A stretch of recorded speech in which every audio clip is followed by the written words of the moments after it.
Magadh university से BA, BSc, BCom करने के लिए आपको मगध यूनिवर्सिटी के ऑफिशियल वेबसाइट पर आना होगा, या इसका डायरेक्ट लिंक हम वीडियो डिस्क्रिप्शन में उपलब्ध करा देंगे। ऑनलाइन अपडेट एसटीएम के वेबसाइट से भी आप जा सकते हैं। यहाँ पर जब आप आएंगे तो एक ऑप्शन देखिए मिलता है एडमिशन और एग्जामिनेशन का, जिसमें ऑप्शन मिलता है एडमिशन एंड एग्जामिनेशन का, जिस पर आपको क्लिक करना है। अब यहाँ पर यूजी एडमिशन के लिए आपको लिंक मिलता है online application for UG admission, जिसके सामने आपको क्लिक करना है।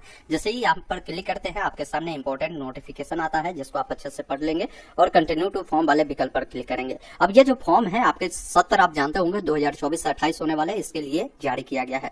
सबसे पहले आपको बोर्ड बताना होगा, जो 12वीं के पूछे गए तो 12वीं आपने जिस बोर्ड से पास आउट किया होगा उस बोर्ड को चयन करेंगे, और 12वीं जिस साल भी आपने उत्तीर्ण किया होगा उस साल को चुनेंगे। जो भी आपकी 12वीं का रोल कोड होगा यहाँ पर आपको रोल कोड डालना है और यहाँ पर अपना रोल नंबर डालना है। फिर दोबारा से यहाँ पर रोल कोड डालना है, यहाँ पर रोल नंबर डालना है, कैप्चा कोड को फिल करना है, इस चेक बॉक्स पे टिक करना है। एक ऑप्शन मिलता है प्रोसीड टू फॉर्म का, जिस पर क्लिक करना है। अब यहाँ पर आपने जो जानकारी फिल किया है वो देखने को मिलता है। जानकारी सही है तो इस प्रोसीड टू फॉर्म वाले विकल्प पर आपको क्लिक करना है। अब यहाँ पर सबसे पहले कैंडिडेट का जो भी नाम होगा यहाँ पर कैंडिडेट का नाम लिखना है, जो उसके मार्कशीट या एडमिट कार्ड पर जिस अकॉर्डिंग होगा। बाकी उनका पिताजी का जो भी नाम होगा आपको यहाँ पर बताना है, उनके माताजी का जो भी नाम होगा यहाँ पर बताना है।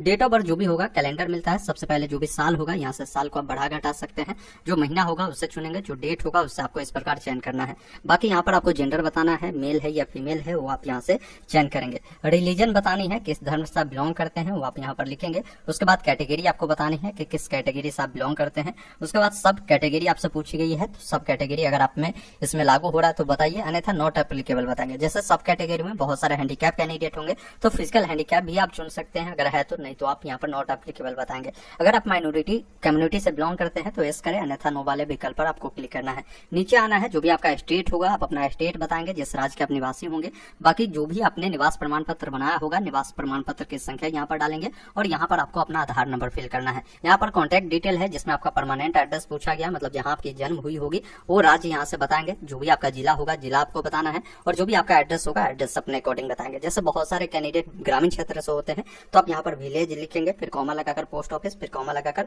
पुलिस स्टेशन यहाँ पर आप दे सकते हैं।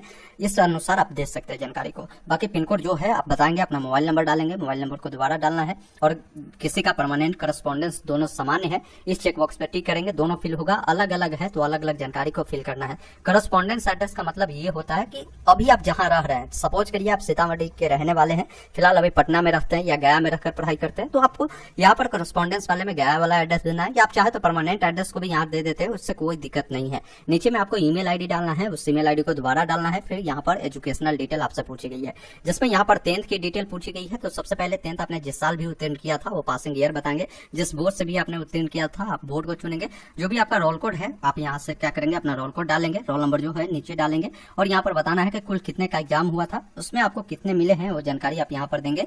उस अकॉर्डिंग जो है 12वीं की भी जानकारी देनी है कि 12वीं में आपने जो है कुल कितने का एग्जाम दिया था, उसमें आपको कितने नंबर मिले हैं वो जानकारी आप यहाँ पर बताएंगे। उसके बाद यहाँ पर पूछा गया कि अगर आपने इंटरमीडिएट में गणित विषय जो है मैथ अगर आपने पढ़ा था तो यहाँ प्रेस करें, नहीं पढ़ा था तो आप यहाँ पर नो कर सकते हैं। बाकी नीचे आना है, यहाँ पर कैप्चा कोड जो मिलता है उससे फिल करना है, इस चेक बॉक्स पे टिक करना है, सेव एप्लीकेशन वाले विकल्प पर क्लिक करना है। इस प्रकार आपका जो रजिस्ट्रेशन प्रक्रिया है वो कंप्लीट होता है। आपको एक लॉगिन आईडी दे दिया गया है और पासवर्ड आपके जो नंबर है उस पर भेज दिया गया होगा। अब आपको simply click here to login and proceed to payment वाले विकल्प पर आपको क्लिक करना है। जो यूजर आईडी मिला है उससे डालेंगे, जो पासवर्ड आपके नंबर पर भेजे गए होंगे उससे फिल करेंगे, कैप्चा कोड को डालेंगे, लॉगिन वाले विकल्प पर क्लिक करेंगे। अब यहाँ पर देखिए पासवर्ड आपको समझने में थोड़ा सा परेशानी हो सकता है, मैं आपको क्लियर कर देता हूँ कि पासवर्ड किस प्रकार होगा। जैसा सपोज करिए आपका जो नाम है राम कुमार है और आपका डेट ऑफ बर्थ 1 अप्रैल 2001 है, तो आपको पासवर्ड के रूप में क्या डालना है, आपका जो भी नाम होगा नाम का 4 जो लेटर है वो बड़ा लिखना है। जैसे राम है तो RAM और कुमार का के लिखेंगे। जैसे किसी का राहुल होगा तो उसको क्या लिखना होगा, RAHU तक ही लिखना है, नाम का 4 लेटर ही लिखना है। बाकी डेट ऑफ बर्थ का जो भी आपका मंथ और डेट, ये ईयर जो भी है इस अकॉर्डिंग पहले क्या लिखना है कि डेट लिखना है। जैसे मान लीजिए इनका 1 अप्रैल 2001 है तो इनको 01042001 लिखना है, इस अकॉर्डिंग लिखना है। तो आप एक बार फिर से समझ लीजिए, जैसे नाम जो भी होगा नाम का 4 जो लेटर है बड़ा में लिखिएगा, डेट ऑफ बर्थ का पहले डेट लिखिएगा। अगर मान लीजिए 1 है तो 0 पहले लगा देना है, ये ध्यान रखिएगा। उसके बाद महीना जो भी होगा आप उसको ऐसे लिखिएगा, फिर जो साल होगा उसको इस प्रकार लिखिएगा। इस प्रकार आपका ये पासवर्ड जो है एक्सेप्ट है और इसी प्रकार पासवर्ड आपका लेगा। उसके बाद कैप्चा कोड को डालिएगा, लॉगिन करिएगा, लॉगिन हो जाएगा।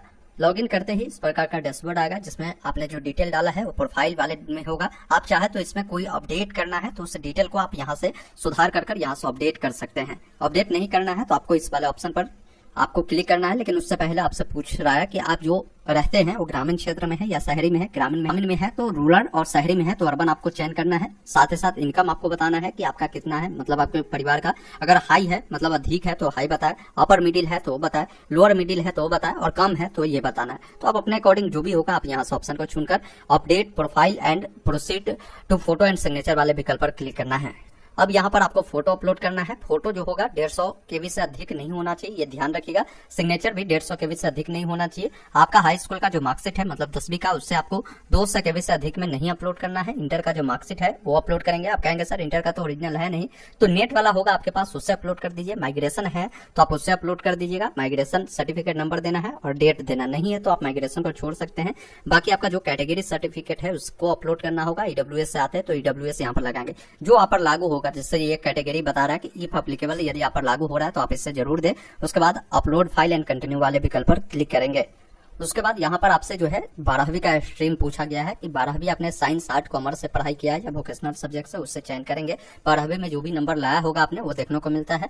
बाकी जिस सब्जेक्ट में आपको जितने नंबर मिले हैं वो बताएंगे। जैसे मान लीजिए 12वीं में अगर कोई साइंस पढ़ा होगा तो उसमें physics, chemistry, math, bio, Hindi, English ये सब पढ़ा होगा, तो एक सब्जेक्ट को पहले चुनिएगा। उसका 100 का एग्जाम हुआ था तो उसमें आपको कितने मिले हैं वो जानकारी आपको यहाँ पर देना है। फिर यहाँ से मान लीजिए आपने फिजिक्स भी पढ़ा है तो यहाँ से खोजिएगा कि फिजिक्स कहाँ है, फिर उसमें आपको कितने मिले हैं वो बताएंगे। फिर आपको यहाँ से क्या करना है कि और भी जो सब्जेक्ट है, जैसे इंग्लिश पढ़ा है तो इंग्लिश में आपको कितने मिले हैं वो बताएंगे। हिंदी आपने पढ़ा है तो हिंदी यहाँ से खोजेंगे, उसमें आपको कितने मिले हैं वो बताएंगे। यानी सभी सब्जेक्ट को ऐड करेंगे। फिर अगर आपका ग्रेड मार्क्स वाला ये चलता है तो आप बताएं, अन्यथा ये सब छोड़ दे। फिर 7 कंटिन्यू वाले विकल्प पर क्लिक करेंगे।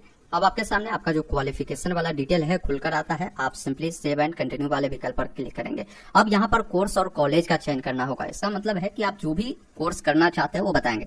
जैसे सबसे पहले टाइप में आपका मेजर ही रहेगा। मेजर पहले यूज समझिए, मेजर जो सब्जेक्ट अभी मेजर जिसको बोला जा रहा है, पहले ऑनर्स हुआ करता था। तो मेजर सब्जेक्ट में जो भी आप रखना चाहेंगे तो आगे पूछेगा ही। अभी आप बताइए कि जो है आप BA सोशल साइंस से करना चाहते हैं या BA ह्यूमैनिटीज से करना चाहते हैं या BSc करना चाहते हैं, तो वो आपको बताना होगा।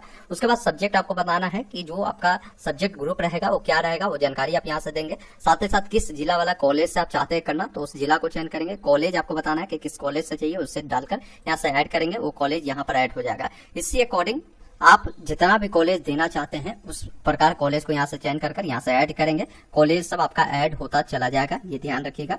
कम से कम 10 कॉलेज आप चयन करेंगे तभी आपका फॉर्म आगे बढ़ेगा। आगे जब आएंगे तो आपको पूरी डिटेल एक बार खुलकर आती है। आप तमाम जानकारी मिलान करें, सभी जानकारी सही है तो एक ऑप्शन प्रोसीड टू पेमेंट का मिलता है, जिस पर आपको क्लिक करना है। पेमेंट 600 रुपये का करना है। आपको यहाँ पर एक ऑप्शन मिलता है प्रोसीड टू पेमेंट गेटवे, जिस पर आपको क्लिक करना है और यहाँ से पेमेंट करने का ऑप्शन मिलता है। जैसे आप डेबिट कार्ड या UPI से करना चाहते हैं, QR कोड को स्कैन कर करना चाहते हैं, उस ऑप्शन को चुनेंगे। QR कोड यहाँ पर आपको जनरेट हो जाएगा, इसको स्कैन करेंगे, पेमेंट करेंगे और जो इसका प्रिंट मिलेगा उससे आपको निकालकर सुरक्षित रख लेना है। बाकी आगे के जो भी फर्दर अपडेट होगा मैं देने का काम करूंगा।